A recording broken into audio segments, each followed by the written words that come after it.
2003. Everyone was just downloading iTunes to use with their new iPods. Finding Nemo was ruling movie theaters, and sick Fast and Furious cars had all sorts of big wings and neon underglow. I had just turned 5 years old. I don't really remember it back then, but somewhere in Japan, this green machine was rolling off the production line. But you see, even in 2003, this Ninja 250 was not exactly brand new technology. They were making basically the same bike since 1988, relatively unchanged. 22 years after this particular one was made, it's sitting in my garage with just under 2,000 miles on it. In this video, I'm gonna be going over the features of this bike, why I picked it, and going over my build plans on this nostalgic Ninja 250. Let's start by taking a look at this bike, including the styling and the not so rowdy but extremely high revving 250cc engine that's in this thing. This bike looks kinda old, and the reason for that is this thing was basically styled in the 80s, and even in 2003, the styling was unchanged. It doesn't have any crazy scoops or a super tucked down position like newer, sportier bikes, but it does look like a classic sport bike from the 80s, which is what you would expect from something like this. I personally think it looks super cool. A lot of the bikes from the 80s look extremely similar than this, so even bigger bikes basically looked almost indistinguishable to an untrained eye from this bike. This bike features a pretty upright riding position, so you're not tucked in like you're going to win a MotoGP race when you're just cruising around town or going to the grocery store, which to me is super nice. It makes this bike really not intimidating to get on and ride around. And this bike is also super light, weighing in at just over 300 pounds. All that weight's down low, which makes this thing super approachable and super easy to just get on and ride. This is my first sport bike. I do have a DR350 SE Dual Sport, and I've rode dirt bikes my whole life. Hopping on this thing was a breeze, and it would be absolutely no problem for beginners. I plan on keeping this thing for a while, which is what I'll talk about later in this video. But yeah, this bike is just super comfortable. It's sporty, but not super sport, and I really like that about it. Being small, light, approachable, and affordable, these bikes are often called the Miatas of motorcycles, which makes sense why I bought one. I've owned 8 Miatas and currently have 3 in my collection. So of course, I had to get this bike and see what it was all about. Speaking of Miata levels of power, which is not that much, let's talk about the engine on this thing and why it actually drew me to this bike rather than pushed me away.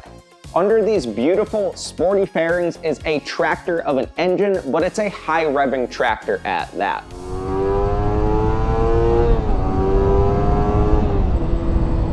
This is an 8-valve dual overhead cam, 248cc, that really doesn't make much power. What this thing lacks in outright horsepower, it makes up for in revs, revving to 14,000 RPM. That was the main draw to this bike for me, rather than a newer Ninja 250, which only revs to 13,000.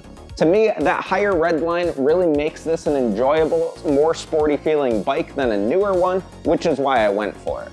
Now, when I looked at this bike, I was worried that just 30 or so horsepower, maybe a little bit more, wasn't gonna be enough for me, because I was eyeing a ZX4R, which does rev higher, does sound a little bit better, but also costs about 10 times as much, and I wasn't about to spring that on my first sport motorcycle just in case I didn't like it.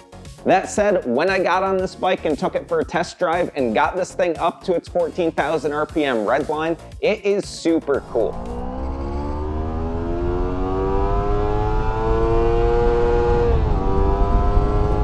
Maybe if you've been on 4-cylinder, super high revving, higher power bikes for a long time, you wouldn't think that this thing's so cool, but to me, it's absolutely awesome, and as a beginner for street bikes, this was an obvious choice. This engine, much like a Miata, doesn't have a ton of power, but it does have a lot of character with that high red line, and it's a ton of fun. Something like this should keep you out of jail and let you actually rev through the gears on the road without going breakneck speeds. That said, this little 250 is still plenty quick for me to have fun, and in another video on this channel, I'll be doing acceleration testing with my Draggy GPS timer to see how this thing stacks up against my Miatas. Either way, it's a totally different experience being open air, and it feels quick, even if it's not an absolute rocket ship like my friend ZX7R that he got the day before I got this.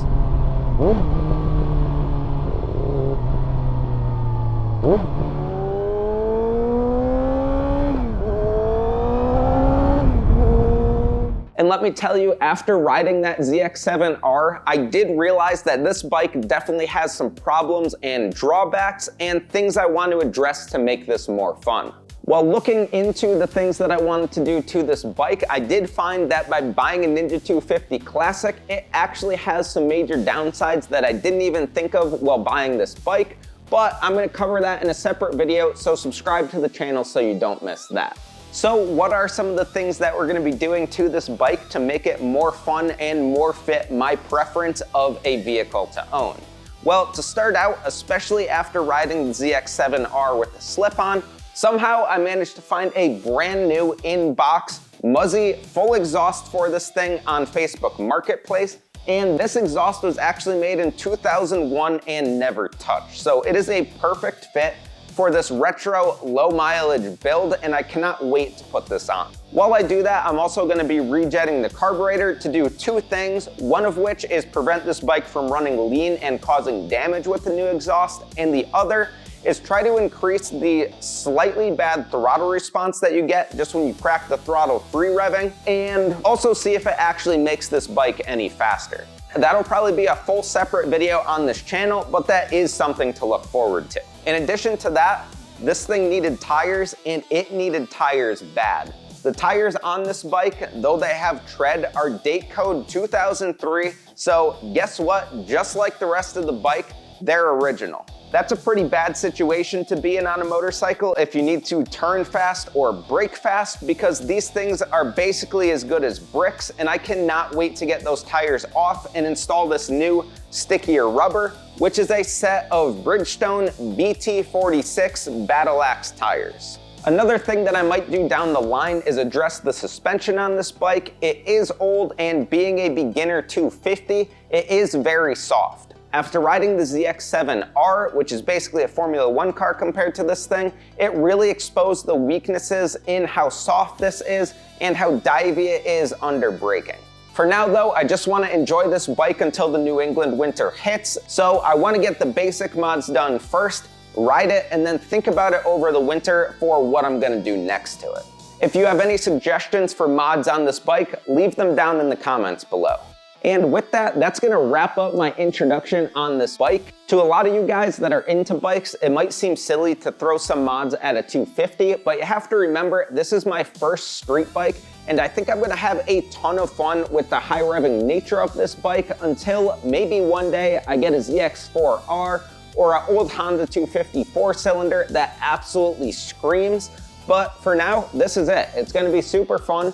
It's gonna keep running costs down. These bikes are definitely toys with how cheap they are, and I'm gonna treat it like that. I'm gonna work on it, ride the crap out of it, and really have a good time with this bike. If you wanna see me work on this bike, drive this bike around, and have all of this fun with it, don't forget to subscribe to the channel so you don't miss any videos on it.